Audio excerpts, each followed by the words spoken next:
Salam sejahtera dan salam keluarga Malaysia. Bersama saya Debbie Eminda Padan dalam Berita Pagi Sarawak, edisi Isnin 8 Ogos. Penduduk di utara Sarawak, khususnya di pedalaman lawas, akan menikmati jaringan jalan raya yang lebih baik berbanding menggunakan jalan balak sedia ada dengan pelaksanaan fasa 1 Sarawak Sabah Link Road SSLR dari Simpang Gelugus ke Long Luping di lawas. Menteri Kanan Kerja Raya Dato' Sri Fadilah Yusof memberitahu projek tersebut kini 2.68% siap. Dato' Sri Fadilah berkata Kerajaan Persekutuan turut prihatin dengan kemudahan infrastruktur bagi komuniti di Miri, Limbang dan Lawas. Beliau dalam pada itu memberitahu projek lebuh raya Pen Borneo dijangka siap sepenuhnya pada suku pertama tahun depan dari Sematan ke Miri, kini dalam 85% pelaksanaan. Dato' Sri Fadilah berkata demikian pada majlis perasmian pembukaan lebuh raya Pen Borneo Sarawak Seksyen Pujut yang dirasmikan Perdana Menteri Dato' Sri Ismail Sabri Yaakob di Miri. Tambahnya bagi seksyen Pujut sepanjang 15.9 km yang merupakan salah satu daripada 3 seksyen di bawah pakej kerja 11 Sungai Tangap ke Jalan Pujut Link. Pembinaan yang bermula dari persimpangan di lapangan terbang Miri dan berakhir di Pujut Link akan memudahkan aliran trafik antara lapangan terbang Miri ke Permajaya seterusnya ke Kuala Baram. Selain itu, penduduk di sepanjang jajaran iaitu Imat Riam, Miri Central, South Lake, Permajaya dan Vista Perdana turut mendapat faedah infrastruktur jalan raya yang lebih baik, selesa dan selamat hasil daripada pembinaan seksyen Pujut ini. Sementara itu, Premier Sarawak Dato' Patinggi Tan Sri Abang Johari Tun Openg memberitahu Sarawak berada pada landasan yang betul bagi merealisasikan matlamat menjadi sebuah negeri maju berpendapatan tinggi apabila siapnya projek lebuh raya Pen Borneo tahun depan. Dato' Patinggi Tan Sri Abang Johari Tun Openg berkata, menerusinya, kerajaan negeri akan dapat memastikan projek pembangunan infrastruktur yang diusahakan oleh Sarawak dan Kerajaan Persekutuan dapat disiapkan untuk kemudahan rakyat. Beliau berkata demikian pada majlis perasmian pembukaan lebuh raya Pen Borneo Sarawak Seksyen Pujut yang dirasmikan Perdana Menteri Dato' Sri Ismail Sabri Yaakob di Miri. Jelasnya ia juga sebagai bukti kepada kerjasama erat antara kedua-dua kerajaan di bawah konsep keluarga Malaysia. Beliau menambah menerusi kerjasama ini juga, keluarga Sarawak akan terus bersama-sama keluarga Malaysia bagi memantapkan lagi negara. Ahli Parlimen Puncak Borneo Dato' Willy Mongin bersyukur dan berterima kasih kepada Parti Pesaka Bumiputera Bersatu PBB kerana meluluskan permohonannya untuk menyertai parti tersebut. Beliau menzahirkan rasa terima kasih kepada Premier Sarawak dan Presiden PBB Dato' Patinggi Tan Sri Abang Johari Tun Openg serta barisan kepimpinan parti berkenaan yang bersetuju untuk membenarkan beliau menyertai PBB. Dato' Willy ditemui di Kuching turut memberi keyakinan bahawa beliau akan bekerja keras bersama PBB untuk terus memajukan parti selain mendapatkan lebih ramai keahlian. So I would like to say thank you to all of them and I hope that we actually can work together for the betterment of the rakyat, for our Sarawakian and also for our country. Ditanya sama ada terdapat perbincangan untuk mencalonkan semula beliau bagi mempertahankan kerusi Parlimen Puncak Borneo, beliau menyerahkan kepada kebijaksanaan Premier dan bagi pihaknya, beliau akan terus bekerja keras berkhidmat kepada rakyat. Dato' Willy yang juga Timbalan Menteri Perusahaan Perdagangan dan Komoditi turut memaklumkan keputusan untuk memohon menyertai PBB dibuat setelah mengadakan rundingan dengan akar umbi di Parlimen tersebut. Keputusan permohonan ahli parlimen itu untuk menyertai PBB diumumkan Premier Sarawak selepas mesyuarat PBB di Kuching pada Sabtu. Pertandingan Forum Pelajar dilihat sebagai medium terbaik untuk meningkatkan kemahiran pelajar dalam pelbagai aspek. Timbalan Premier Dato' Sri Sim Kui Hian berkata, menyertai pertandingan tersebut akan membolehkan pelajar memperkemas penggunaan bahasa Malaysia dengan baik dan betul.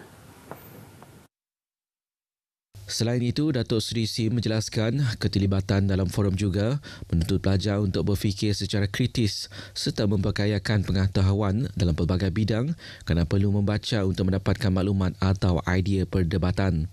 Pertandingan forum berkenaan tambahnya mampu menjadi medium memupuk perpaduan masyarakat pelbagai etnik di Sarawak.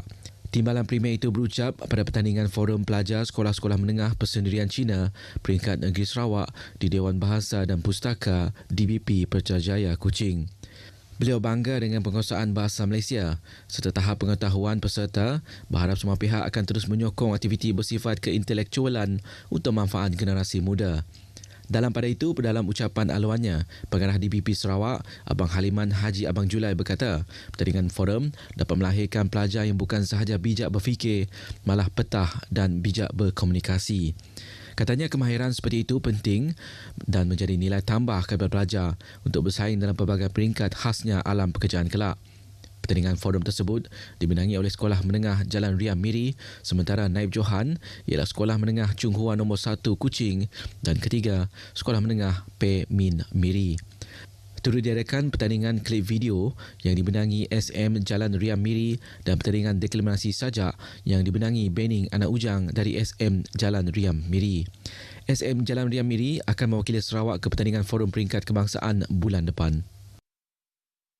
Kementerian Pendidikan, Inovasi dan Pembangunan Bakat Sarawak dengan kerjasama pelbagai pihak terus komited melahirkan generasi muda yang kreatif, berinovatif serta berdaya saing berasaskan sains, teknologi, kejuruteraan dan matematik STEM ke arah kemajuan negeri.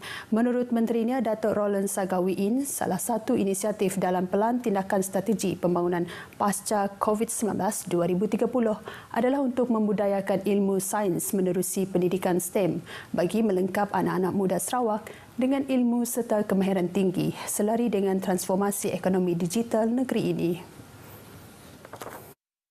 Datuk Roland menjelaskan kementeriannya telah melaksanakan pelbagai aktiviti STEM di luar kelas secara praktikal dan informal melibatkan golongan pelajar serta guru-guru sebagai pelengkap kepada pelajaran sains di sekolah. Antara aktiviti tersebut adalah penganjuran program MySTEM Innovation Challenge 2022 yang bertujuan menarik minat peserta dalam STEM selain memberi ruang kepada peserta untuk berfikir secara kritikal. Datuk Roland Sagah berharap agar program tersebut akan menjadi pemangkin kepada kebudayaan sains dalam masyarakat di Sarawak seiring dengan perkembangan pesat dunia sains dan teknologi secara global. Beliau berucap menyempurnakan majlis penutupan MySTEM Innovation Challenge 2022, anjuran bersama Kementerian dan Universiti Kebangsaan Malaysia UKM di Sekolah Antarabangsa Yayasan Sarawak di Putrajaya. Program 2 hari tersebut dihadiri oleh pelajar, guru dan pencarah. Makan Tahun Perdana MTP memberi peluang kepada generasi muda kaum Kedayan menghayati adat resam dan budaya kaum sendiri yang semakin dilupakan. Timbalan Premier Sarawak Dato' Amar Awang Tengah Ali Hassan menyifatkan penganjuran MTP banyak memberi ilmu yang bermanfaat untuk generasi muda mengenal dan mempelajari pelbagai perkara. Menurut Dato' Amar Awang Tengah, penglibatan golongan muda dalam program itu kurang mendapat sambutan dan hanya melibatkan golongan dewasa.